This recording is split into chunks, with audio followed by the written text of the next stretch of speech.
السلام علیکم۔ کراچی میں سائبیریا کی ہوائیں چلنے لگی، شہر قائد میں کولڈ ویو کا خدشہ، درجہ حرارت اچانک گر سکتا ہے۔ محکمہ موسمیات نے نیا الرٹ جاری کر دیا۔ کیا آپ حالات حاضرہ سے آگاہی حاصل کرنا چاہتے ہیں؟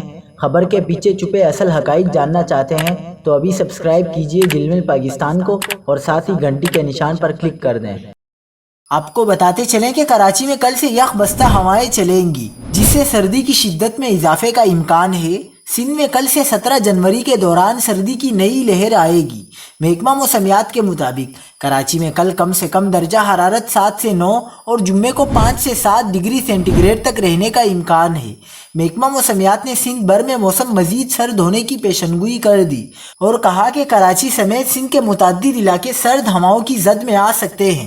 محکمہ موسمیات کے مطابق سرد ہوائیں ملک کے بیشتر حصوں کو لپیٹ میں لے سکتی ہیں، جبکہ 19 جنوری کو ایک اور مغرب سے آنے والی سرد ہواؤں کا سلسلہ اثر انداز ہو سکتا ہے۔